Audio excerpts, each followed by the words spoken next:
to 64. Chase Hunter and Illinois transfer Miles Foster leading the way, both scoring 17 points.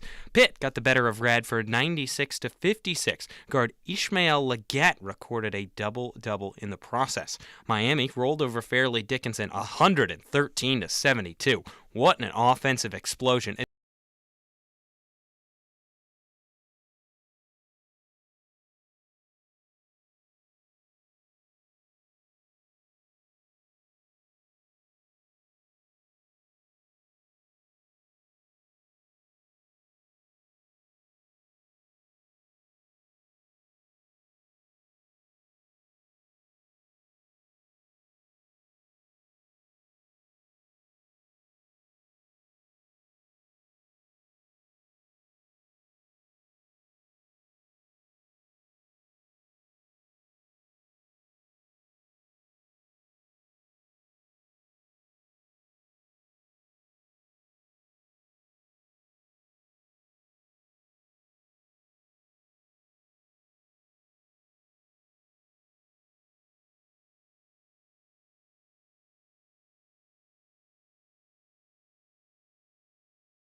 Orange have finally tied it back up. It's 21-all, just under 8 minutes left in the half. That three was SU's first one of the day after 5 straight misses. And now, on the Orange's next try from deep, freshman Donnie Freeman made it 2 in a row. It's J.J. Starling dribbling at the Block S logo for Syracuse. Far pass. Freeman in the near corner puts up a three and drills it. Syracuse with its first lead of the day, 24-23. 7 minutes left in the first half. Then it was time for a back-and-forth close first half, but Dolphins forward Fred Paul Bagaskis silenced the crowd as part of a late Moyne run. Blakely, far side Mosquera, spin move, stops to Bagaskis, dunks all over Freeman. Moyne feels like the home team of the Dome right now, 39-33. The Dolphins up on the Orange, just over a minute left in the half. At the break, the Dolphins led 41-36 on the road. One of SU's top scorers from last year, Chris Bell, had only 4 points. The forwards started to heat up out of the break. Ball goes to Bell. Here comes Chris, right to left, skips to the lane, floats it up, and one. Chris Bell right into the body of Zach Tekin. Attempts an and one. The Orange cut into the deficit yet again, 48-44, with 16:40 to go in the second. Help from a returner, but how about help from a newcomer? In his first game with the Orange, Donnie Freeman worked his way up to double digits in 2 categories. Syracuse, it's swiped away by Carlos. 2-on-2 transition, lobs it up, and Freeman lays it in. He wanted the dunk, but that'll suffice. Freeman has a double-double. Syracuse trails by 1, under 12 to go. A great start from the 5-star recruit. Delaware transfer Jair Davis also made an impact in his first game for SU, starting the scoring in the second half, or rather starring in the second half. Syracuse to trigger with Carlos on the left baseline. 20 to shoot, feeds to Freeman. Back to Carlos, circles around, kick out Davis, drive down the right alley, uses the body, spins around, 12-footer, swish. It is Jair Davis's world in the Dome right now. He's up to 15 points. SU has a 3-point lead, 9:20 to go. The Orange went on a 9-0 run shortly after to take control, but the Dolphins would not concede to their Salt City counterparts. Moyne junior Trent Mosquera came up clutch with 1 minute left. The Orange crossed the timeline with Jaquan Carlos. Lampkin controls at the center of the court. Right wing, it's Starling. Hits Lampkin at the near corner. Drives around, wraparound pass. Davis inside, 2-hand flush. Davis yells in jubilation. The Dome is rocking. 76-68, 4:20 to go. It wasn't the prettiest for SU defensively all night, but it needed one last stop, and who other than junior Chris Bell to come up clutch and avoid the upset. 15 seconds to go on opening nights. Tekin against Starling, top of the key. Hits Fouts on the right elbow. They set staggered screens. Bell steals it though, and an offensive foul on Moyne. Chris Bell read the play the whole way, fought over the screens. They tried to get it to Bagetskis, and Bell was there. A couple of free throws later, and Syracuse just escapes a night 1 meltdown to start off the 2024-25 campaign with a win. Moyne gave them all they could handle, but Syracuse escapes with an 86-82 win. A 1-0 start for Syracuse, but by the skin of their teeth, due in large part today to our Pepsi player of the game, and there really is only one man deserving of it, Jair Davis, picking up 22 points and 12 rebounds in his first game for the Orange. He transferred in from Delaware over the offseason, and we talked in the pregame all about Jaquan Carlos and Eddie Lampkin, these 2 big transfers. They didn't show up today, really. Jaquan Carlos, 4 points, although he did have a really nice 6 assists. 10 points, a quiet 10 points from Eddie Lampkin. You got to give credit to Jair Davis, the Delaware transfer. 22-12 to win our Pepsi player of the game. Had Moyne pulled it out, though, you have to give it to Nate Champion. So maybe the secondary Pepsi player of the game to Nate Champion, although that's not really a thing. But if I could, I would give it to him. Alrighty, well, that about does it here on Orange Overtime, but there are a couple more things. Make sure you stay around for the double overtime after this. We have the Dot hosts Shrikar Rajendran and Nico Horning taking you all the way through the night. A couple of thank yous to hand out before we go. And before we do that even, we have our next broadcast Boston College versus Syracuse. In football, we're switching back to the gridiron. November 9th. Kickoff for 12. Make sure to tune in. Countdown to kickoff at 11:30. Our next basketball broadcast, well, that's for next Tuesday, November 12th. Syracuse taking on Colgate. If you thought the one with Moyne was close, Syracuse has been playing some very, very tight matchups with Colgate as of late. Countdown to tip-off at 6:30 with tip-off at 7. Some thank yous to hand out. Our wonderful producer, Griffin Marcy. Jordan Leonard, another perfect game, pressing all the right buttons on the board as our engineer. Nick Evans on radio replay and the entire WAER Sports Talk desk. Don't go anywhere, though. Please do not change that dial. Shrikar Rajendran and Nico Horning on the double overtime. Call in 315-443-2011. You're going to want to get your voice heard on this show, so please call in and tell them what you think because, guys, this was an awfully close game.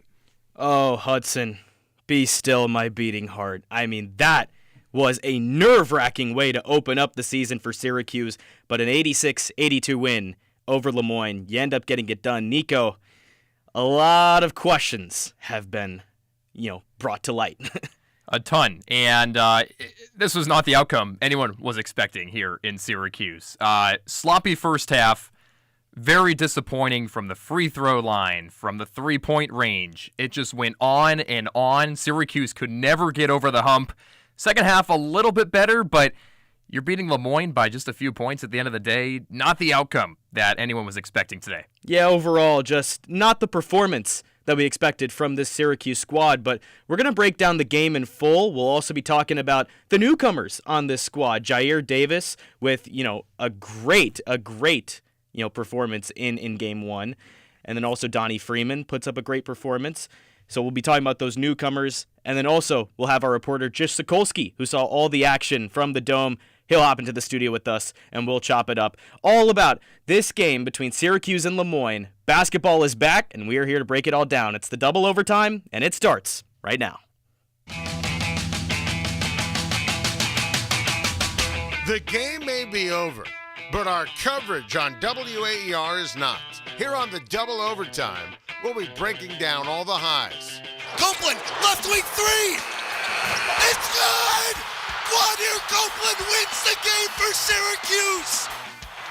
For the first time in 1,856 days, Syracuse beats an AP top 10 team. Darling drives to his right, puts up a layup. No good, but Copeland with the putback slam. Oh my goodness, Quadir Copeland makes a statement. And the lows. Syracuse walked into John Paul Jones Arena looking to make a statement, and Virginia said, oh no you don't. Cavaliers 84, Orange 62, your final.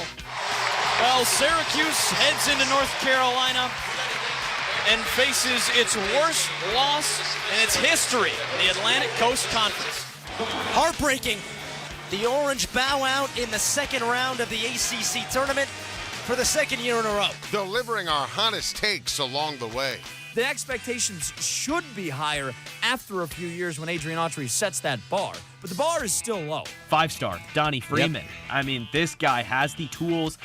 I think he could be the truth. I think Lampkin and the combination of him and Carlos will rejuvenize this team and make them an actual complete basketball team. Get your voice heard by calling in at 315-443-2011 or check out our YouTube at WAER Sports Talk.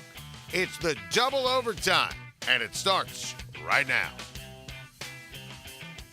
Syracuse 86, Moyne 82. A little bit of a closer score than we expected there. Alongside Nico Horning, I'm Shrikar Rajendran. Welcome into the double overtime. We'll be with you until 11 p.m. this evening. If you'd like to call into the show, we're going to be breaking down this entire game and what was a wild one. If you'd like to air out your thoughts, frustrations, perhaps, you can call in directly to the show at 315-443-2011. You can text us at 315-556-3929. Or you can interact with us on Twitter at WAER Sports Talk. You can also check us out on YouTube. Also the same, at WAER Sports Talk. But Nico, so many different directions that I could take this opening conversation here because, frankly, there's just a lot to talk about. But I think we need context first. KenPom had Moyne as a bottom 30 team in the nation. Mind you, 364 teams in the nation, they were bottom 30. I just don't think that is an impressive performance against Lemoyne. You get the win, but right off the bat, I got to say, not impressed in the slightest. Very ugly. You bring up the Ken Palm stat, but also Lemoyne just came from Division II to Division I just a couple years ago. I mean, this is a new D1 team, and they get to play in the Dome, and Syracuse was flat out embarrassing. Embarrassing. What in the world did we just see? That was a terrible performance, I'd say 90% of the game by the Orange. You know, yes, there were some highlights. You had some bright performances. You had Jair Davis. You had Donnie Freeman. There were some good minutes by some Syracuse players. But overall, this is how you start the season? Yeah. I mean, if you want to summate this entire game, I look back to the first half and that slow start for the Orange. I mean, just a bit careless with the ball early on, and the interior defense just not there in the slightest. There was a point where I looked at the stat sheet, and even though Lemoyne doesn't have a premier big man, I mean, their tallest guy is 6'9", they had over 30 points in the paint. And to be fair, that issue did kind of correct itself as the game went on. But still, there were moments where the defense just looked lethargic. It just didn't look like it was all there. And because of that, Lemoyne had open looks under the net. They were able to drive to the rim pretty easily. And in those type of situations, again, it's the Dolphins we're talking about. This is Lemoyne. Like, that stuff just cannot be happening. I get it. It's the first game of the season. Those mistakes can really harm you, especially against better ACC teams, right? I keep looking forward to ACC play, and this game doesn't really give me much hope in that regard. Not at all. And ACC play is way far away, but boy, sure. The Syracuse now, they got to take advantage of these non-conference games now, and they're sliding away by a 4-point win. Can't happen. You talk about the points in the paint, right? And it's something that Syracuse has struggled with in the last couple of years, is depth inside. Who's going to be that big man? Who's going to be stopping these other teams from getting inside? It's a problem they had last year. And it hasn't stopped here in game one. No. 32 points in the paint. Yes, they did clean that up a little bit in the second half. But overall, just careless, sloppy. I don't think the defense was in the right position more times than not. And it was a pretty embarrassing performance. I'm going to keep using that word because that does describe this game very well. An overall embarrassing performance defensively. I don't think there was a moment where I was like, oh, this defense has improved. They're playing well right now. I do think in the second half they did sort of tighten up because after I mentioned they that still allowed 82. They still allowed 82 points. Sure. To Lemoyne. Of course. I mean that numbers don't lie sometimes, and I think that portrays that perfect. And Nico, before I talk about Syracuse even more, I'll give credit where it's due. Lemoyne, especially down the stretch, when they went on that huge run at the end of the game, they were shooting the lights out. No doubt about it. And it didn't look like the moment was ever too big for this team. And I think that's extremely impressive because you mentioned it yourself. This team was making the jump from D2 to D1. To hang in there with a tough team in the Dome, in Syracuse at that matter, I think it's impressive on their end too. So I'm with you. Look, there's going to be a lot of takeaways. There's going to be a lot of downsides of how Syracuse played, and that's okay. That's what we're here to do. We're here to break that down. There's going to be a lot of talk about it this week, but you got to give credit to Lemoyne. I'm the first to say it. Nearly 50% from the floor overall in the game, 36% from downtown. Those are great numbers. And there were times, yes, you can point to some defensive miscues, but Lemoyne shot the ball well. Yeah. And they made their free throws for the most part. And when that happens, no matter what team you're playing, good outcomes are going to come for the better shooting team. And for a great majority of this game, I'd also argue that Lemoyne was really pushing the tempo on Syracuse. They were in control. They looked confident. They didn't feel like the moment was too big. They were hanging with this team. And I think that is impressive. But, back on the topic of Syracuse, when you look at this game, and I mentioned Lemoyne setting the tempo, you can't have a team do that to you, especially not a non-conference team. When that happens, you fall behind. And to be fair, Syracuse did kind of hang in there. But again, it's a matter of you should not be hanging in there. You should be up and away on this team early on. And Syracuse could never really sustain that big run as this game went on, especially throughout that first half. It never really felt like they could mount any sort of momentum because Moyne always had a response. I mean, Moyne was Johnny on the spot when it came to Syracuse trying to take momentum. Correct. Syracuse could never get over the hump tonight until the final few minutes when they ended up winning. I think there are multiple instances that pointed to that. You mentioned the first half. We're going to talk a lot about it because it was so ugly. But 2 possessions back-to-back that I thought were bad for Syracuse. It was later in the first half, a couple of minutes to go, and we talked about it. There was no movement from the Syracuse players offensively. Straight stagnant. The ball movement was okay, but the players themselves were not moving around. It was a lot of what we saw last year with the Syracuse offense. Led to bad fadeaway shots, bad looks from downtown, and that's what got Syracuse into these ruts where they would allow an 8-0 run, a 12-0 run to ACC opponents last year. They got to clean that up early on here. A great opportunity to do so tonight. You face Moyne. Apparently a decent squad after the outcome that just happened, but you have to find those moments in those possessions where you can try different things early on in the season, move around. Maybe there's guys in positions that you wouldn't think so right away, but I didn't see any progress in that tonight. That was the most disappointing factor for me. Right. I mean, offense and defense movement is important because you want to throw the other team off. Like, that's the end goal here, to kind of put it in more granular terms.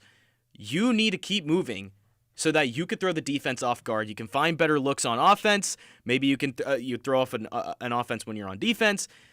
It goes both ways. So I do agree in that sense that movement is of the utmost importance when it comes to this team, and it doesn't look like that issue has corrected itself. It looks like it's translated over from last year. But did you think the movement at all was bad from Syracuse? We want to hear your thoughts specifically. You can call into the show. Once again, 315-443-2011. You can text us at 315-556-3929, or you can interact with us on Twitter at WAER Sports Talk. Alongside Nico Horning, I'm Shrikar Rajendran.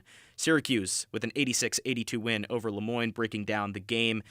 Look, I just really feel like, again, you mentioned it we mentioned it before with the tempo setting and also with the movement, but also the fouls in the beginning. I feel like that too was an area where Syracuse was making a mistake. And I meant in the beginning it was one foul on the perimeter from Chris Bell, and then again early on there was another foul on the perimeter, and that one was on Lucas Taylor.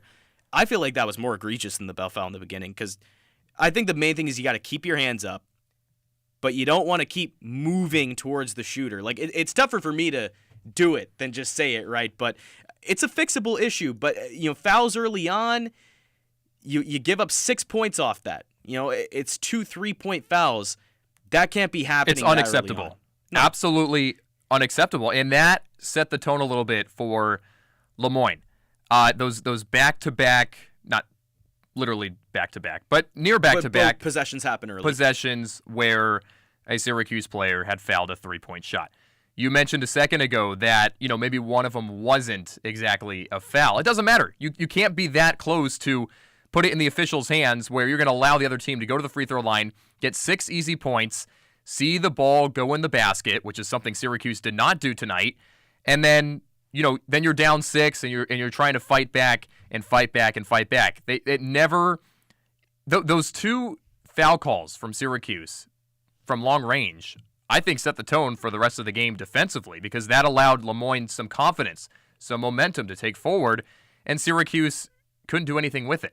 Well, we got a text from Ron from Canastota. He said, the great Houdini couldn't have made a better escape than the Orange tonight to eke out this win. Have a great show as always, guys. Ron, thank you for the kind words, and wow. I can't say I disagree. I mean, they really pulled that one out of the hat. I mean, when you look at this game as a whole and the momentum swings and what happened, it really didn't feel like Syracuse ever gained any sort of momentum until the final seconds, or I'll be more generous, final minutes of this game. That's when they truly made their mark and made a run.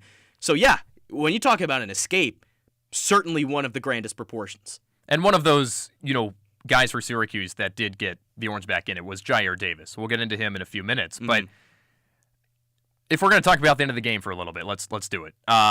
Syracuse, they continue to go on runs, right? 6-0 run here and there, 4-0 run here and there. But every time they did, Moyne responded.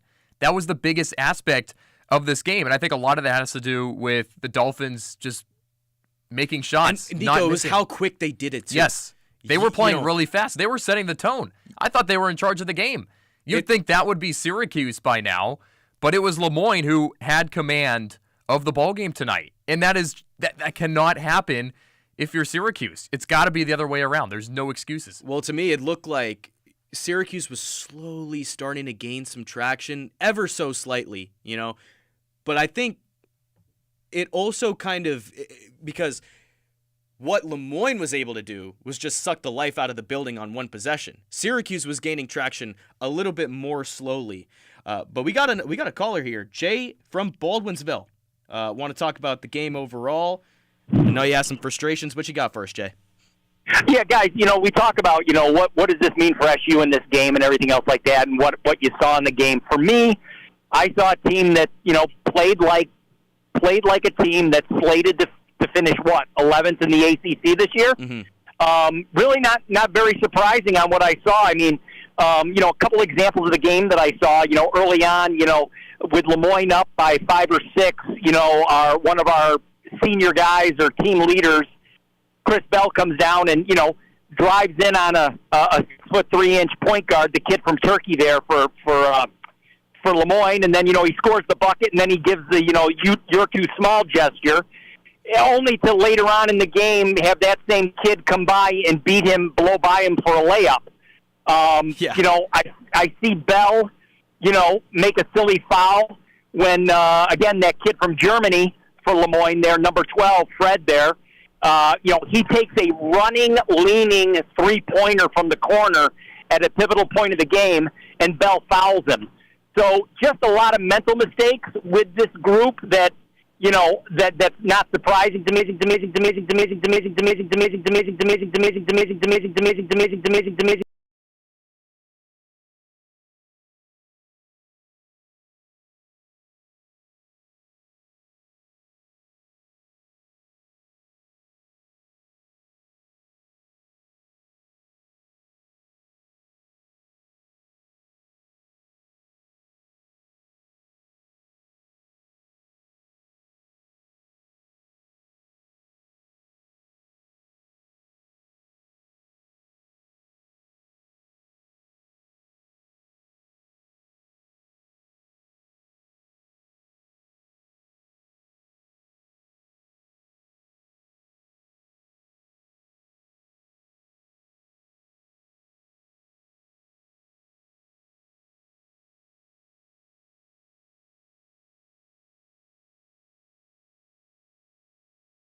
In Syracuse. I actually think it was not only him, but Chris Bell as well. I think was one of those guys we could throw in there as the spark plug. Yes, problem is he can miss too. He sure can. That's the problem. Sure Davis has a more positive nature in him to use his toughness. Davis had the most go in the post, right? He had the most consistent performance there. Yes, definitely. That's where we can't argue against Chris Bell, because Davis consistently showed throughout the game he had the presence. All right, he was there. He was cleaning up the glass throughout the entire game, right? So I do think that Jair Davis is, made a great impression for being a newcomer. If we're talking about newcomers here, he made a great impression there. Davis, 22 points, 12 rebounds, a couple of assists as well. How about another newcomer and another double-double? Donnie Freeman, 10 points, 11 rebounds. He was good as well. And I think this newcomer duo was very impressive for Syracuse. If you have any thoughts at home, give us a call. How did you rate the newcomers here in Game 1? 315-443-2011. You can also text us at 315-556-3929. I thought for a while Freeman had some good minutes. He was pretty consistent as well, and I think that was the main word that you can use for these two newcomers, Donnie Freeman, Jair Davis. Consistency, which is what Syracuse needs. Well, Donnie Freeman was very highly touted coming into this season, so obviously a lot more expectations than, say, a Jair Davis. But I do think Donnie Freeman, it's weird, because he sort of met those expectations. I don't think he exceeded them. Because we talk about who's going to be that go-to guy for Syracuse. Right off the bat, I thought Donnie Freeman would be the guy.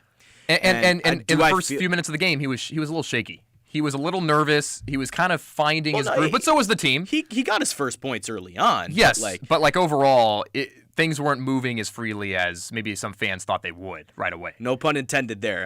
But I mean, we look at Donnie Freeman, again, this guy can play iso ball. He can work within the system. We saw it in the exhibition game against Clarion before that he can work. And he can knock it down from 3, too. He can. Catch and shoot from downtown. 24-23 I'm pretty sure ball game. that was the first lead of the day. Points. Yes, that was the first lead of the day for Syracuse. So you talk about a guy that can shoot with confidence.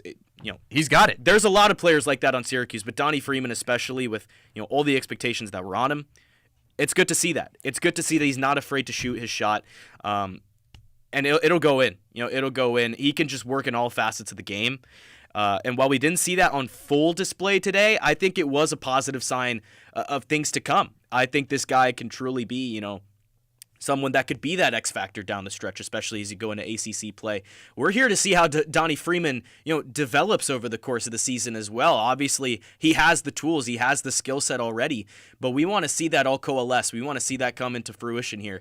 So I do think that Donnie Freeman's double-double today was a good sign in that regard. Good stepping stone, good start for Donnie Freeman, good start as well in orange for Jair Davis. Nico Horning, Shrikar Rajendran, breaking things down here on the double overtime. Thanks so much for joining us as Syracuse beats Moyne 86-82 in the season opener. If you're just joining us, it was not a great first half. Syracuse was down by about 5 points and then climbed back into the second half, but Moyne stuck around. Credit to the Dolphins for making their shots.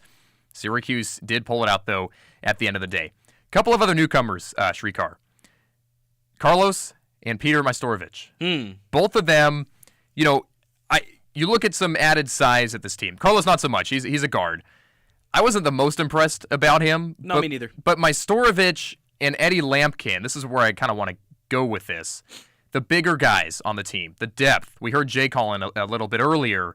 Where does the rebounding come in with these new big guys? And I'm not sure I'm seeing it right away. Give us a call at 315-443-2011 and let us know your thoughts about the big men so far. It's new. It's a new look. Again, we could talk about blending guys together. I wasn't the most impressed tonight, but they did do some good things down the stretch. Yeah, Majstorovic, he only played he didn't play that much, but I mean, he had a couple key buckets at a key time. He had back-to-back buckets in the first half that Syracuse needed. Okay, well, Nico, we talked about movement earlier and how stagnant this offense looked. Mm-hmm. I actually think Majstorovic moved pretty well. I think he's a guy that I would single out as a guy that, is very active. He moves all across the court. He sets himself up really well, right, for good opportunities there. So I'm not too mad at Majstorovic. It's not... I think the jury is still out, is what I'm trying to say, because this was a promising performance. But I still don't know whether I still don't know what the role is yet. I don't think anyone knows the role. I don't. And again, that's something that we will find out over the course of the season. Correct. But Jaquan Carlos, we do kind of know his role. Yes. Did he do his role as well as we thought tonight? I don't think so. Maybe not. I like the way that he could facilitate because he did have 5 assists. So he can facilitate, but if you have that role and the pace is getting pushed on you like Moyne was doing early on, some of that blame will go to the point guard. I got a question for you. We talk about the guards. Yes. J.J. Starling, Jaquan Carlos. Yeah. If both of them are off early on, I think that's a big problem. We just saw it because Syracuse can't get their offense going right away. That's going to be a bad thing for any team. If your guards aren't playing well, your offense kind of flows through them, in certain spots of the game. So I think that can go for any team. But again, if the pace is getting pushed on you and you're a facilitator, I think the blame can go to the facilitator in that case. But a positive is that we're learning about these players, right, and how their different strengths and how that could coalesce into a successful basketball team and what that could translate to the on-court product. This is just game one. So in that regard, again, the jury's still out on those two. I wouldn't say I'm impressed with their performances, though. I'd still say I came away slightly disappointed. And last guy for you, Eddie Lampkin. Couple fouls in the first half, only played 5 minutes, but he got the Orange going right off the bat with a layup in the second half. He had some good moments, but for his size, you'd think he'd be able to rebound the basketball a little bit more and do the things that he needs to do. I just don't think, he had those right tendencies tonight, and there are a few more games to go where he has to get right because I think he's going to be the most important piece for Syracuse this season. I do. He's got the experience, right? He comes from Colorado. They went to March Madness last year. So you think he's just he's the experience, the X factor, and Syracuse has always struggled with that bigger guy as of late. All right, and we have a caller. It is Dave from East Syracuse. Want to talk about hitting that panic button. Dave, what you got from us? Hey, guys. How you doing? I like your show a lot. Thank you, man. Appreciate that. Thank you, Dave. First, I want to say a couple things. I've been watching basketball probably longer than you guys have been alive. I'm not going to sit here and say I know more than you. But as far as tonight's game, Lemoyne's Division I for a reason. And so let's give them props. They played very well. For sure. Yes. And I'll point to two things why this game could have been a bigger margin. Now, I know the line was about 22.5. And, the names on the jerseys don't mean anything anymore. It's just like, we shouldn't, just because we're Syracuse, we're going to come out and roll this team. Two things. Foul shots. They missed, 12, 10? You factor that, and let's find the three-point shooters. Do those two things, and this game's a 15-point game. So, Dave, real quick, before you get to your next... This team, I'm going to tell you right now, is leaps and bounds better than last year's team already. It's addition by subtraction. So what I mean by that is Judah wasn't a team player. He was playing for the NBA. We all know that, for the stats. And this team shares the ball. They play defense. They're going to get better. They're deep. It's a whole new roster. Give them time. And, they should have won more tonight, but a win's a win. And I see a lot of positive things with this team. So, Dave, you mentioned Judah Mintz is in the NBA. We have Jaquan Carlos stepping in for Syracuse now. Were you impressed at all by his performance? I was a little bit disappointed. His floor game was decent. He didn't look for a shot. It's his first game. I don't know much about him. I was really impressed with Davis. Davis looked like a mini Zion Williamson out there. Best player on the floor. Rim protection is a problem. Don't know why McLeod didn't play tonight. I see that, they'll have weaknesses, but I like this team's unselfishness, and it's just a better team overall, I think, than last year. So and it's going to get better as the year goes on, and Dave, like any other team. You brought up the three-pointers. Who can make threes? Chris Bell? Aside from that, who do you think can make threes? Sending the three, that was a big problem tonight. You need to find the shooters. That's why Lemoyne was in the game. Let's face it, they were bombing. They were contested threes. Lemoyne's good. They had some size out there. Yep. As far as us, let's Elijah Moore's supposed to be, a sharp shooter. He didn't get much time tonight. Bell's a little inconsistent. The threes will come. It is a three-point type college game now. I understand that, but I think this team's going to be the sum of its parts. It's not going to be, one guy carrying the team. And Donnie Freeman is going to be the real deal. He's going to come along just fine. So I'm not ready to hit the panic button just yet, guys. This team, I can see, is a lot better than last year already as far as camaraderie. And Autry's got them going in the right direction. I would agree. I think the panic button would get hit if they did lose this game. That would be the problem. Absolutely. Yep. Absolutely. But, again, the gap is different now, is what I'm trying to say. I mean, if Lemoyne won the game, it'd be a shocker, no doubt. But they are D1. Let's not forget that. They played a great game. It's Syracuse's first game, and, it was a good test. Down the stretch, they made the plays they needed to make. They made the foul shots. So going forward, they got, 12 days off now? Something like that? Got a Over while a week. before a team that's beaten you the last you go 2 or 3 back years to the comes into board, the and you'll see improvement. Trust me. And Well, I'll Dave, call back in a few weeks and I'll tell you. we'll see you then, Dave. Please do. Thanks, guys. Thank you for the call. Lots of season left, as Dave mentioned. If you want to call into the show just like Dave did and Jay did earlier in the show, you can call in at 315-443-2011, or you can text us at 315-556-3929, or you can interact with us on Twitter at WAER Sports Talk. But, Dave brought an interesting perspective into our conversation because, there is this idea that, you only squeak by Lemoyne by 4 points. Is it time to really panic? But maybe it's not. Maybe there is a lot of season left. Maybe there is time for this team to coalesce. And I think, if what Dave says really comes true, then this team will really gel together and be, as he said, the sum of their parts. I think they could. They have the talent to do so. The problem is they didn't do it against Lemoyne. And I do agree with Dave. I mean, they're a D1 team. They played really well tonight. You got to give them credit. But at what point does Syracuse get over that hump and in the early season show that they have some things under control? Because it seems like a reoccurring thing year after year.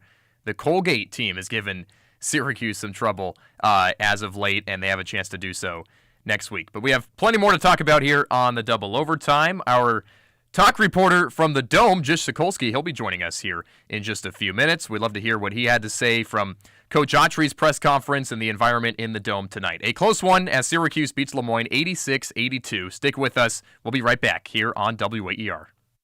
As the uses for artificial intelligence seemingly grow overnight, it can be hard to stay in the know. How could OpenAI's new ChatGPT search engine revolutionize how we look things up online? Why is Google adding generative AI to its map service? And what exactly is an AI agent? Next time on 1A, we answer these questions and more as we explore the latest advancements in AI technology and what they might mean for you.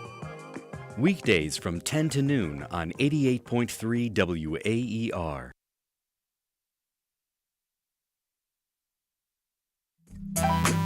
WAER is always on. Whether you listen to us on air, visit our website, follow us on social media, or check out our podcasts, we are dedicated to bringing you journalism that is important to you. Your support means the world to us. It keeps rigorous journalism, inspired storytelling, and extraordinary music free and accessible to all. Not yet a member? Make your first-time gift online at WAER.org. Selling a vehicle on your own, especially nowadays, can be a hassle, but donating it to WAER couldn't be easier. Simply provide a clean title and we'll take care of the pickup and donation receipt. To get started, visit WAER.org.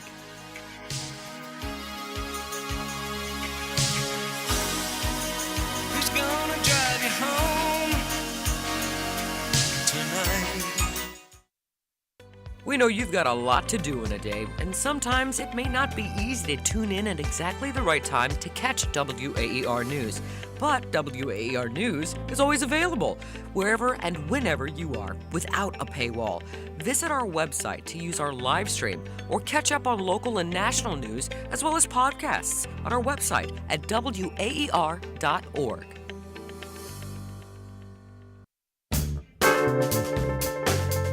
Thanks for listening. Not a member yet? Make a first-time gift today and help empower WAER to provide trusted journalism, music discovery, and community conversation for all, no matter where you live or how you listen, from broadcast to podcast, on air and online. Members help power everything you find at WAER. Please give today at WAER.org to support this work.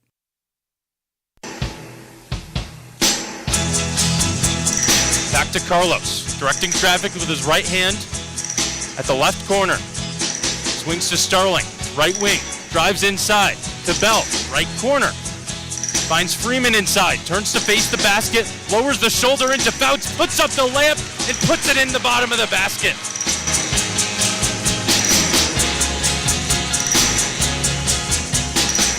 Welcome back inside the double overtime. Syracuse takes down Lemoyne 86-82. Alongside Nico Horning, I'm Shrikar Ajender, and excuse me, I'm not being courteous here. Alongside Nico Horning and our reporter who saw all the action from the Dome, Jish Sokolsky.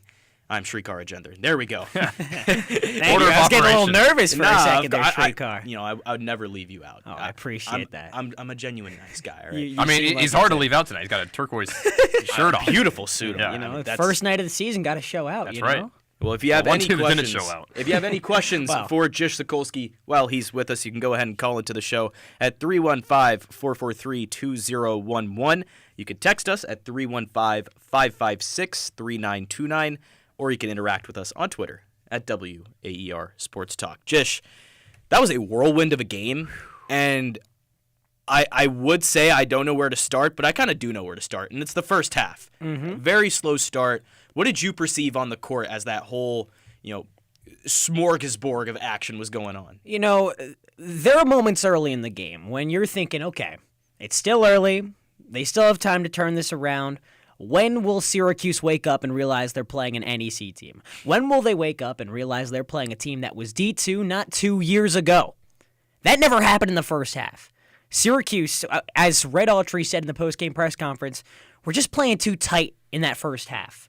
They weren't relaxed enough. They weren't in the game. The nerves were getting the best of them. He was saying some of the newcomers, first time really playing in the Dome. Of course, there were 2 exhibition games, but when you have that many fans in the Dome, that kind of atmosphere, double the fans you probably normally get on an opening night, given that Moyne is so close to Syracuse. The away fans really traveled in bunches.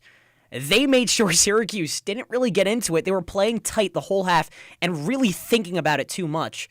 And that's why the shots weren't falling. Well, Jish, it's interesting that Coach Autry brought that up because you talk about a Syracuse team that has the jitters. What about a team like Moyne coming into the Dome with, I'd say, more pressure on their backs, though? I mean, they do have nothing to lose. I was going to say, you could argue, sure, maybe going into this big you environment. Are playing with house money. It's why not us mentality at that point, right? Why not us? Why can't we go into the Dome like we did 15 years ago and unseat Syracuse? Nobody's given us a chance. That's empowering for a team like Moyne, who's looking to make a statement in their second year of D1. They were down their star Derek Jones Jr., and that put even more of a chip on their shoulders. This was a team that came out fiery. There were players mouthing off early on after fouls committed by Syracuse, after big shots, big three-pointers. There was an audible, oh yeah, from one of the captains. Moyne was like playing. The Kool-Aid Man. Moyne was playing like a team loose and fast that had nothing to lose, and it didn't hurt that they could start making some of those clutch three-pointers too. Syracuse, on the other hand, you're nervous. You don't want to drop it to Moyne like you did 15 years ago, almost to the day. It's something that looms over you. You need to get off to a fast start. There are somewhat tournament expectations for this team. You cannot be losing to Moyne. You can't even be really playing close. And because you're trying to avoid it. You need to put this team away early. Exactly. It was ugly. And speaking of early, the guards couldn't get into the game right away. J.J. Starling, Jaquan Carlos, we were talking about it a few minutes ago, but I don't know where the direction of this team is going if they're going to start this slow, especially with the guards. And a leader like Starling, where he's kind of the guy now that he's got to lead Syracuse. And I thought with his slow start and a couple of three-point fouls defensively, this team was really behind from the start. I don't know what you saw with kind of that slow start. Was it an energy problem? Was it the newcomers? Was it a blend of chemistry not working out? Well, I don't know. Nico, what I saw to begin the game, and what I really didn't see fixed throughout the game, there was a severe lack of the pick and roll game for Syracuse. And that may not necessarily work to everybody's skill set, but when you have a pass-first guard like Jaquan Carlos, who had Eddie Lampkin. When you have Eddie Lampkin, who is a facilitator in the post and from the top of the key, you can run so many looks with the pick and roll. Syracuse too often was doing swing passes round the key, round the perimeter, trying to lob inside every so often, and Moyne was reading it like a book. They're the smaller team, but when Jaquan Carlos, the only time they're doing inside feeds is by lobs. He tried lobbing to Donnie Freeman a couple times in the first half. Eddie Lampkin got out-muscled on a lob attempt. You have to find more creative ways to drive in. Syracuse really wasn't doing that. Credit belongs to Moyne for really running a tight zone and clogging passing lanes for Syracuse to get that inside feed. Shrikar, but at the end of the day, you got to counteract that somehow. He brings up a great point because we were talking about this a little while ago where Syracuse wasn't moving as a team. There was ball movement. It was on the perimeter, like you mentioned, but there was no physical movement to try and shake Lemoyne's defense. And he just brought up 3-4 different examples of that we talked about a little while ago. Sure, but even when we're talking about the passing from Jaquan Carlos, maybe it's not so much being more creative. Maybe it's a matter of just simplifying things. Like, I really feel like Jaquan Carlos could be that traditional facilitator, but if you're asking him to throw lobs every now and then, get a little bit too cute, that's where things can sort of spiral downhill, and that's where you'll commit more turnovers. You give Lemoyne more opportunities. Maybe it's as simple as just, passing it around the horn, finding a good shot. We saw that when they were passing to Chris Bell. I mean, that guy, catch and shoot, he was on it. Hey, this team had 4 turnovers in the first 5 minutes of the game. If you just keep things simple, maybe that might be the answer here. Well, from what I understand, this coaching staff really does trust Jaquan Carlos. This is a guy they heavily sought after going in for a reason. This is a guy who had 19 assists in a single game, led the CAA in assists last season. They trust him to facilitate the offense. But you are right. They need to make it a little bit easier for him. Get his teammates more backdoor cuts, maybe some more rolls to the basket while he's rolling. He's measurably, he kind of looks like a Chris Paul out there in the way he can facilitate, distribute the ball, and in physical stature. With a guy like Chris Paul, where does he really thrive? He thrives off the pick and roll. He thrives off of getting those mismatches, getting bigger defenders on him, and then finding, in this case, an Eddie Lampkin with a mismatch down low, or finding a Donnie Freeman with a mismatch down low. I truly do believe in Jaquan Carlos. I think today, and so too does Coach Autry. He says that Jaquan's value is not only in scoring. He only had 3 points today, but 6 assists is what you're really going to look at. That's about how much he averaged last season. Definitely. So Coach Autry's still going to trust his point guard one. He played a ton of minutes for a reason today.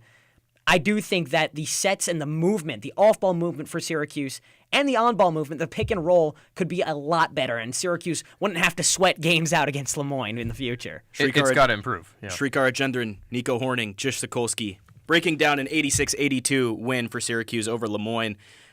The pick and roll game, you mentioned it. A lot of interesting factors there, especially with Lampkin being out, and we'd love to hear your thoughts on Eddie Lampkin, by the way. If you want to call into the show, 315-443-2011. You can text us at 315-556-3929, or you can interact with us on Twitter at WAER Sports Talk. The lack of minutes for Eddie Lampkin, he did come in at the end of the game, and he did produce. But what was the overall vibe around that? Like, did Coach Autry get asked a question about it? What happened there? So it was understandable why Eddie Lampkin was taken out 6 minutes into the first half. He got into foul trouble, 2 fouls, and Jair Davis came in and immediately started to show a lot of toughness, backing guys down in the post, grabbing rebounds. He led the team with 11 boards today. So I understand the rationale. You want to let Jair Davis cook. If he's cooking with oil, you let him continue to cook. Eddie Lampkin, he's more of your finesse center, and if you need a tough board, you want Jair Davis. So that's the rationale. If Eddie Lampkin was playing too more aggressive, he could have fouled out, got into some foul trouble, and fortunately for Syracuse, he didn't, because he was instrumental down the stretch. He came in the 6-minute mark of the second half, immediately scored 4 points off the bench, including a tip-in, had this beautiful wraparound assist. I tweeted on at WAER Sports Talk on Twitter. It was very Jokic-esque, the way he found the cutter down the center of the paint. And when we see offensive plays like that, it shows me glimpses of optimism for this team moving forward. If they can whip the ball around like that from the post, just do it more consistently, and big, bam, boom, you're winning a bunch more games than just against Lemoyne. Hey, Jokic is some good company to be in there. You mentioned the whip-around passing. Donnie Freeman in the exhibition game, and I know it's an exhibition game, but he had a cross-court pass. He can pass the ball a little bit. I think that's I know. I was there for that one. Yeah. And you know who converted that 3, too? Eddie Lampkin. There you go. So there's some compatibility. There you go. This team has passers. They do. They do. They have passers. It's just it's going to take time to mesh. I mean, there's so many new guys on this team. Jish, so the vibe of the press conference. Did Autry come out and be like, kudos to our guys, we closed out the game, we got the win? Was he discouraged? Was he optimistic that they won? What was the vibe? Because there's a couple ways to look at this. If this team lost, right? If Syracuse lost to Lemoyne, that puts the stamp on a lot of things. But they get the win, and yes, it was not pretty at all. Was there a takeaway? What were the takeaways from that? Nico, are you familiar with the left brain and right brain concept? When you're more left brain, you're more analytical. You kind of dig into things factually a little more. And right brain, you're a little bit more emotional. Well, he had a very left brain approach to it. He kind of just broke down the numbers analytically and said, okay, we weren't a good three-pointing shooting team tonight. Only 4 for 22 from deep. But we knew we had the size advantage down low, so that's what we tried doing later in the game. And that's why you saw Jair Davis have that dominant 2010 game. That's why Eddie Lampkin came to life later in the game. What he did want to harp on was how tight the team was playing in that first half. He couldn't stress that enough. Chris Bell, in particular, only played 13 minutes in that first half. Didn't have the best offensive showing after, being such a dominant three-point shooter last year. He said he was thinking about it too much, and the game was just going too fast for him. He finally was able to settle in that second half. There were a lot of mistakes made by Lemoyne that Syracuse could capitalize off of. I don't think Syracuse is, frankly, going to get as lucky as they did today in future games. But Coach Autry on the sideline, fiery, aggressive, angry, didn't crack a smile all game. I mean, why should he? But then in the press conference, he came out, he was very measured. He said, okay, this is what we have to do in practice. We are going to fix this, and we're going to be fine moving forward. And you do kind of have to give him some leeway, some kudos, because we remember the UNH game to start the season last year, right? Mm-hmm. First of all, Syracuse looked a lot better to start that game, but down the stretch is when the defensive lapses started happening. Yeah. Today, it was more the defensive lapses were more apparent early in the game that Syracuse was able to fix closer to the end of the game. So it's kind of a reverse, and it was a lot closer of a game. You'll kind of expect that with the environment the way it was. But I don't think Adrian Autry was super pessimistic about his performance. The shots really just weren't falling. Not at all. And the defense, real quick, 32 points in the paint early on in this game. Syracuse held Lemoyne to just 4 in the last, I don't know if it was the entire second half or the last 10 minutes of the second half, but it was a good fix defensively. And I think, that helped Syracuse overall. I do want to ask you about one thing. Yeah. Chris Bell, he goes inside. You probably know where I'm going with this, but he does the hit him with the too small celebration, right? Oh, yeah. At that point, I was like, okay, you're losing to Lemoyne, and you're going to do that? Really? And I love Chris Bell. I'm a Californian. He's a Californian. Shrikar's a Californian, right? We love Chris Bell. We love the guy. But at that point, is that the best time for that? I don't think it was, right? Let me say that right now. But if you know your teammates and you know the way to get them fired up and back into the game is by taunting a little bit, if it means, getting in Lemoyne's head a little bit by saying, you're too little, I'm going to finish over you, and I'm Chris Bell, I'm not really, I'm more of a shooter than a finisher, I think that fires the team up a little bit, right? Because what did Syracuse do right after that? They tied the game up. Yep. They started to go on a run. They took a lead. So was the celebration justified in the moment? Probably not. I mean, we don't play the game. Justify it. We don't play the game. We're not on the floor. Whatever you got to do to get your team fired up, right? I'm fine with the celebration because, yes, you're down, but it's not like it's a double. If they're down by like 10 to 15 points, I'd understand being mad at it, but, let the celly happen. I mean, this is how teams get energy. This is how they get amped up. They make a run, like you mentioned, and it really showed in the on the scoreboard as well. I'm not trying to say correlation is causation, but then what did Lemoyne do after Chris Bell said, you are too little? Moving screens, travels, turnovers. Syracuse starts gaining momentum. The fast break. Hello, how you doing? Welcome back, 23-24. Syracuse starts looking like the team of old. Maybe. Just maybe, you could be down 25. If doing a too small celebration is going to get in the other team's head and get your team fired up, do it 10 times out of 10, Nico. I don't care. Well, Jish, I mean, you talk about this isn't the team of old, and I think the fans definitely know that, and there's a lot of anticipation behind that. Today is Monday, November 4th. This is an odd time for a game, especially for students, right? So what did you think about the environment with it being a season opener on a Monday against Lemoyne? And you did mention there's a good contingent of Lemoyne fans as well. Oh, huge. Shrikar, this game was an anomaly, right?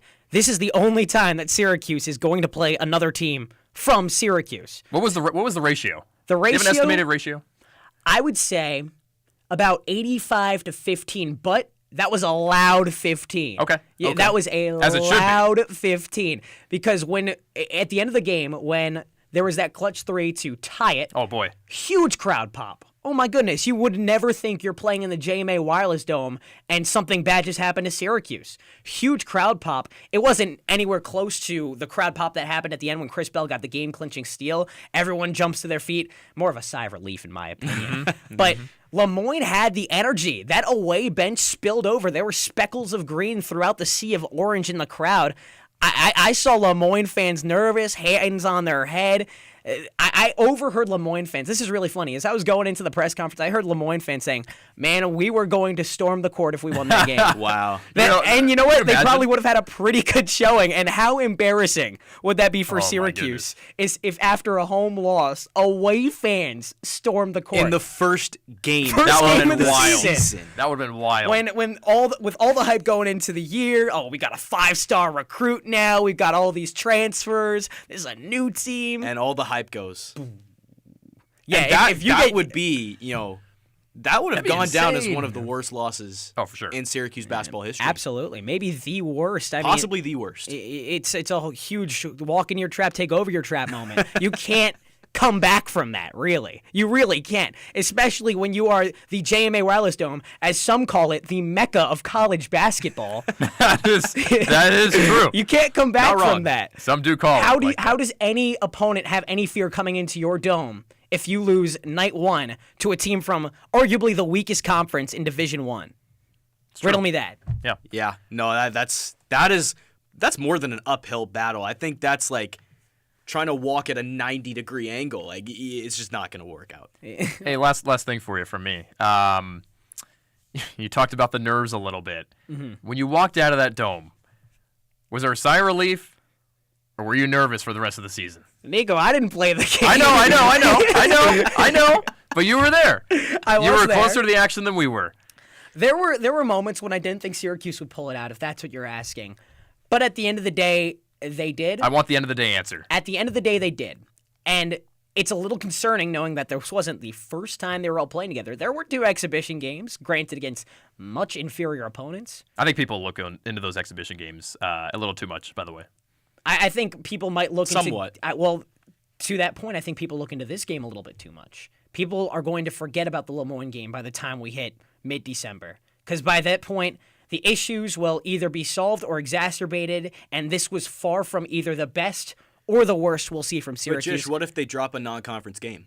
Then we'll look back at this game and be like, maybe this was a sign. They've dropped non-conference games in the last 3 years. You look at the Colgate game. You look at last year, the Maui Invitational. The team really looked unprepared. It's really just a matter of when it happens, because it could happen in conference play, it could happen in non-conference play. Flaws were shown tonight, but there were some signs of positivity as well. We cannot overreact to this game. We can only react to it. And my reaction to the game was, it shouldn't have been that close. Syracuse needed more second chance points if they're pulling in 20 offensive boards. But is this not fixable? It absolutely is fixable. Syracuse still not at full strength, by the way. We still have yet to see Chance Westry play for Syracuse. Who knows? Maybe the secret weapon. Yet to see him play in a Syracuse uniform, a former 4-star recruit. And one real positive that I'm going to take away from this, and Red Autry said explicitly, Jair Davis. He said that Syracuse does not win this game without Jair Davis. Oh, not at all. Syracuse doesn't win the game. Yeah, I agree. He had 22 points and 11 rebounds. Off the bench, he was providing grit and toughness down low, getting contested shots every single time, converting and ones, and even still, even after he was making good plays that an objective fan would watch and say, that was a good play, or if he missed a free throw, like, don't get too down on yourself. You saw him hyping himself up, like, man, I gotta be better. He was holding himself accountable, and he was playing like a star. Jair Davis is... If there's no other reason for optimism from this game, you can look at the forward from Delaware and say, all right, we've got ourselves a good piece, a good, solid, at least role foundational player to move forward with. Whether he starts, whether he comes off the bench, he's going to provide energy, he's going to provide grit, he's going to provide tough buckets. And that's all Syracuse really needs to stay competitive in games and to win games and to close out close games. Well said, Jish. We want to thank you for your time in the studio. Always love hearing your insight, especially when you're in the Dome on a night like this. We want to thank you once again. When we come back on the double overtime, we're going to be thinking a little bit macro, big picture, and we're going to be looking at where this SU team can go in the future. Stay tuned. We'll be right back. Montana could help decide control of the U.S. Senate this cycle. If the Democratic incumbent wants to hang on to his seat, he'll have to win voters who aren't fully sold on either party. My dad always told me if you sweat for a living, you vote Democrat. But seeing where the Democrat Party has went, he'd be rolling over in his grave. We'll hear more from Montana voters on the next All Things Considered from NPR News. Weekdays from 4 to 6 on WAER.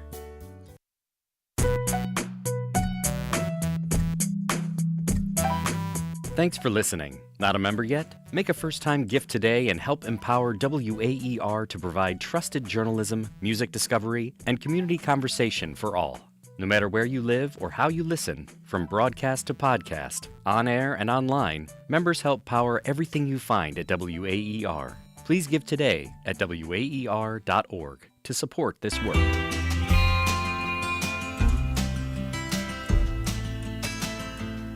Hi, this is Joy Rafferty, owner of California Closets of Syracuse. We've been a supporter of WAER for many years now. When it comes to advertising my small business, there are a lot of options out there. I feel that WAER's audience is the perfect fit for us. They're intelligent and loyal, exactly the kind of people we look to reach. And when people call us, they make a point to tell us they heard about California Closets on WAER. Thanks for listening. We hope you're enjoying this WAER sports broadcast. Our sports staff goes where the teams go, home and away, and prepare for days before each game broadcast. Our talk show and podcast hosts analyze games, pore over stats, and keep up on sports trends. These and many behind-the-scenes opportunities are made possible by listener donations. So if you're a fan or an alum, donate to keep our sports legacy strong at WAER.org and click Donate. It's Davis on the right baseline. Drives that way, spins around, uses the body, takes a shot off the glass and in. Oh, so smooth. Jair Davis doing work. And the Orange have the lead, 58-57, 11:15 to go. A lead that they did not have for a while, especially in the first half. But Syracuse beats Moyne 86-82 for the first win of the season. Happens to be the home opener as well, first game of the year, and Syracuse gets the win. Thanks for joining us here on the Double Overtime with Shrikar Rajendran. I'm Nico Horning. Happy to have you with us. And you heard it, Jair Davis, one of the takeaways from the game today, a double-double transfer from Delaware. Davis is going to be good this year as we get a bit of a discussion about the bigger picture of the Syracuse squad. We've delved into the game. We just had Jish Sokolsky on here to tell us how the experience was in the Dome, how the press conference was with Coach Autry. And Jish is optimistic, Shrikar. He's excited for what this team can do despite the maybe less of an ideal performance tonight, even though they got the win. But that leads us into where this team can go. You look at the next opponent, next Tuesday, Colgate. That's a long time. That's a scary word for Syracuse the last few years in basketball because couple back-to-back losses. They edged out the win last year. This is always a sneaky Colgate team for where they want to go. What do you think at home? Call us at 315-443-2011. Where can this Syracuse team build on? I think there's a lot of things that they can build on. Obviously, with the pretty weak performance tonight overall. I don't know if I want to point to the offense or the defense more. But I think the ball movement's got to be the biggest thing. Oh, for sure. And you mentioned Colgate's coming up next. Mm-hmm. Obviously, Syracuse has their history with Colgate, but I think what might play an even bigger factor is the time in between tonight's game and that game against Colgate. Is that a good thing or a bad thing?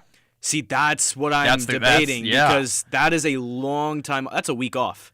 So you either fix those mistakes and you come out looking like a brand new team, one that maybe looked like the team down the stretch against Moyne tonight, or you come out flat again and against a team like Colgate, oh man, they'll make you pay. If Moyne's making you pay, Colgate will make you pay. So it all depends how this team comes out to start, and we'll obviously have a good idea of that in the first opening minutes itself. But I think you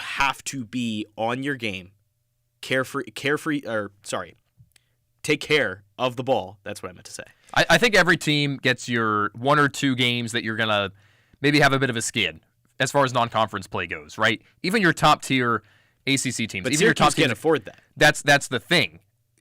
But the good teams can't afford that either. I just think everyone has their flaws here and there. For Syracuse, it happened tonight. Right, it but happened to Moyne. It cannot happen again. Nico, I'm thinking of optics, though, because you have this airtight win against Moyne. Right. Let's say hypothetically they lose to Colgate.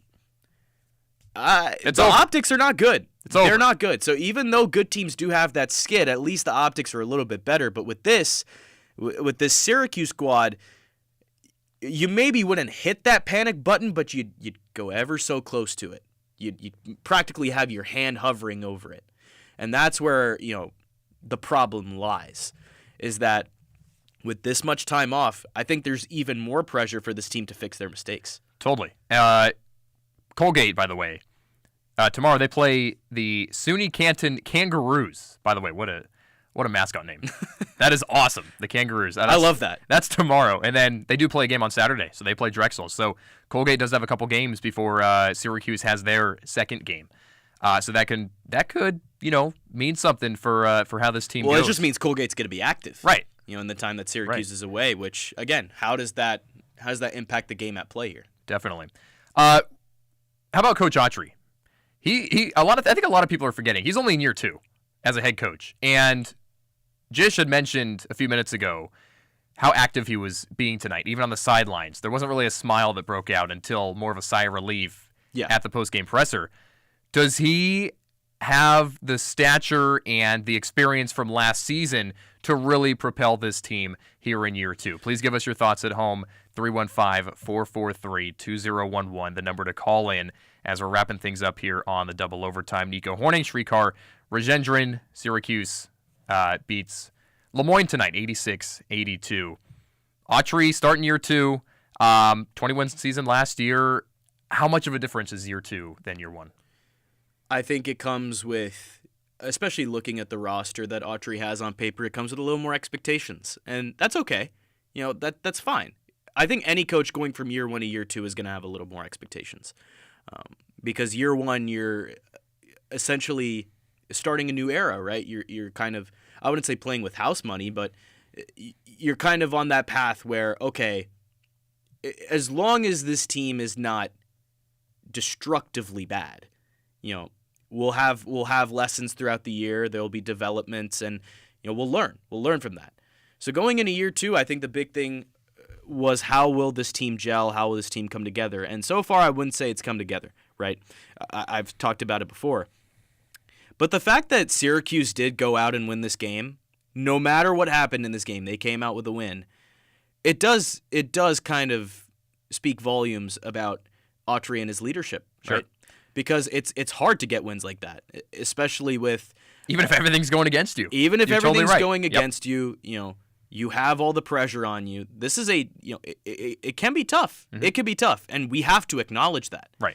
So in that sense, I don't think that it's necessarily a bad game for Adrian Autry per se. It's hard to tell when coaches have a bad game, but for Adrian Autry, I wouldn't say it's bad particularly. I want to see if this feeds into my point here. Do you think last year was a success for year 1 for Coach Autry? I toe the line because there were good wins and there were bad losses. Okay. And I know that does seem a little bit broad. The reason I bring this up, because Syracuse had 3 non-conference losses last year. Right. Granted, you look at the teams they played in Hawaii. Yeah. So there's that, but this team can lose in non-conference is where I'm trying to go with this. If you ask me to lean to one side, I'd say it was not a success. In the sense, but it's also it's 2 completely different teams, So that's kind of what makes this question a little bit difficult. And it's also his first year as head coach. Also you his first year as head period, coach. Right? You never know what growing pains, he might have gone through that year. So I will be a little sympathetic, right? I think Adrian Autry deserves that. I think he deserves the benefit of the doubt in this case. And I don't think one game is going to determine his expertise as a coach, right? I don't think that's fair. in a way. You get what I'm saying, right? Because I do think that last year was a little bit tumultuous, but overall here's what I want to say. It met my expectations. Okay. It didn't exceed it. It didn't go under. It clearly met my expectations because out of a rookie head coach, that's kind of what I expected. And from what I've seen so far, I don't see this team being particularly better than last year. I don't see them being worse than last year. Well, on paper, I do have on paper, it looks better. It looks better. But the hope is that the team kind of comes together. Right. You know, and whether that happens or not, yet to be seen. Yep. There's a long season ahead of us. I know. All right? We're trying not to get ahead of ourselves. It's game one. It's quite literally game one. But for a game one, it still gave us a lot to talk about. It still gave us a lot to kind of feed on, per se. Even though Syracuse, barely got the win tonight, they did get the win. Coach Audrey had to coach his team down the stretch and try and pull things out. And Austin Barrick on the broadcast, I mean, he mentioned it. Audrey had to tell his guys to settle down to start the game. There were just certain Jish moments also where told us that too. Right, exactly. And you would go back to the ball movement. The team was stagnant at times, and Austin said he goes, boy, there's some shades of last year, and so multiple instances where I think Syracuse did show some signs that they had a year ago, but Coach Autry was able to break those statures more or less and close out games versus what they did last year. 100%. And before we head out on the double overtime, we're going to have to give our final words here after a very, very wild game. Final words from Nico Horning and Shrikar Gendron when we come back on the double overtime. Hey, this is Steve Inskeep. One of the things you can count on from NPR and this station, we've got your back. When it comes to reporting the news, bringing you facts you can count on. And one thing this station counts on is contributions to keep it going. You can help by donating a vehicle you no longer need, which is free to you, easy to do, and could mean hundreds of dollars worth of support. Thanks. Visit WAER.org to get started today.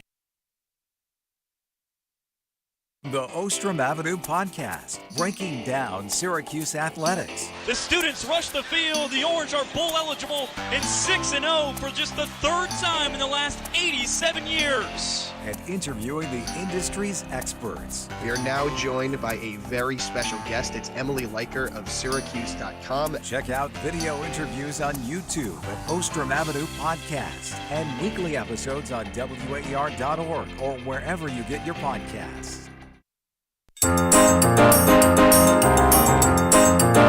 Back in the zone, Freeman top of the key, overhead pass to Sterling, drives right baseline, and he misses the dunk.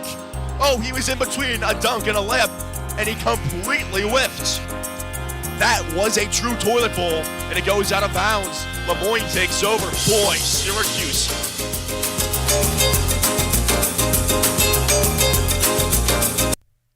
Welcome back inside the double overtime. Time quickly fading here. Syracuse, 86, Moyne, 82. Alongside Nico Horning, I'm Shrikar Gendron. We do have a caller off the top right here. It is Dave from Liverpool. Has a lot to say about this Syracuse team. Dave, what you got for us? Yeah, as of now, I'm going to predict a losing record for the team this year. And it'll be interesting to see if they keep Coach Autry. How many years in a row do we have to not make the NCAA tournament before we, get a good coach? So do you think the leash is, airtight right now on Autry, you'd say? I hope they hold them to, at least the standard of making the NCAA tournament. Not every year, but, we do have the largest capacity in the United States for basketball, but we recruit like we don't. The Dome doesn't seem to be recruiting. Players want to play for a coach that's going to teach them how to improve, and I don't see any improvement year over year.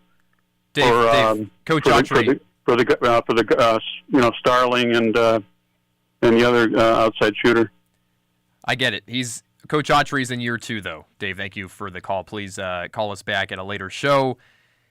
He's got a point. I mean, Syracuse is it's not the game 1 performance that you'd want from them. But to have this reaction with a potential coach on the hot seat in game 1, I'm not with it. If Syracuse had lost this game, maybe there's a point for that. but I think it's a little too early to be coming to that discussion. I'd say it's a little early, but I think But it's something to be aware of. It is something to be aware of, and that goes right into my final word for this game against Moyne, which was a win, but I think you just got to knock down the easy ones. This was a theme throughout the game where Syracuse had open looks. They had chances. They went to the free throw line 31 times, and they only converted on 20 of them, which is, if we do the math, around 65%. That's not going to cut it from the charity stripe, okay? I think Syracuse just needs to take those points. I mean, that is, 11 points you're leaving off the board in addition to all the open looks you may have had underneath. There was a sequence where that ball, Syracuse kept getting offensive boards but couldn't put the ball in the basket. And it gets to a point where, this team is really talented, but if you don't have the fundamentals down in terms of hitting the open shots and getting those baskets that the defense gives you, you start to run into trouble, especially when you see it in a game against Moyne. I could bet that it'll happen against an ACC opponent, and it'll spell even more trouble for SU. They could get blown out that way. So I think overall, a win is a win is a win, and we can say that for as long as we want to. But if you don't knock down these easy shots and you don't take what the defense gives you, it's going to spell trouble for you all night. I agreed. 100% agree. My final word, and I go back to our high school basketball coach. He would always yell at the team with one word. It was move. And that's what the Syracuse team needs to do going forward. They got to move. The offense has got to move. Move the basketball. I get it, the ball movement is there from time to time, but I am talking about physical movement. Can you have players move around the court to create some different looks than usual? And it's signs of what we saw last year. They got to break this at some point. I credit Coach Autry for getting the win tonight when it didn't look good.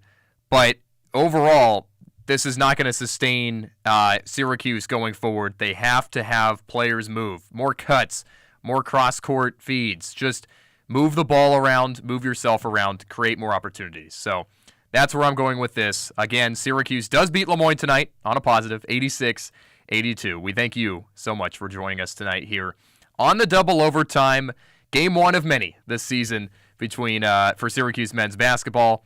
Our next broadcast coming up next Tuesday. That is the 12th of November. Syracuse takes on Colgate. Colgate. Yep. Big game. All right. Huge game. I mean, we talked about it. We talked about it before, but yep. This Colgate team can really hang with Syracuse, and if they're not careful, could be what we saw tonight. That could be an upset. I really think that if Moyne could take it to this Syracuse team, again, we talked about that week long of rest. If they don't come out on their A game, this is going to be troubling. Mm-hmm. It's going to be troubling. At the very least, I think Colgate, will hang with them. Right? I think they will hang. It could be another close game. Look, I hate to say this to Syracuse fans, but that heart rate might be going up again. But look, overall, this will be a good, kind of, I say like a good telling point of where this team is at in terms of non-conference play. Because if they do end up, blowing Colgate out the water, which I don't think will happen, but always a possibility, we'd have to really redirect our thoughts with this team. Definitely. 100%. I agree. Even before this Moyne game, I thought that that Colgate game would be the early non-conference one to watch, but now it has so much more pressure on it. That is next Tuesday. Tip-off, 7 o'clock. Countdown to tip-off at 6:30. We'll be live right here on WAER. And you want to tune in for the double overtime That's for that exactly. game. If you thought you wanted to tune into the double overtime for this game, that game is going to be something. So, yes, sorry to steal your thunder there, Nico, but make sure you're tuning into the double overtime, that game, because if we get another nerve-wracking game like that one, it's going to be a fun show. I don't know what's going to happen on here. No, it'll be fun, for sure. That double overtime will go until 11 o'clock next Tuesday. A couple thank yous to hand out tonight. Our engineer, Jordan Leonard, also facilitating some other things tonight. Andrew Della Piana in the house. Our reporter, Jish Sikolsky from the Dome tonight. And our great desk on hand, Ben Chadwick, Dan Papillo, Milo Hoffman. Doesn't go unnoticed, guys. Thank you for your help, and we'll be back next Tuesday. Syracuse beats Moyne tonight, 86-82. in the season opener. With Shrikar Rajendran, I'm Nico Horning. Have a good night, everybody.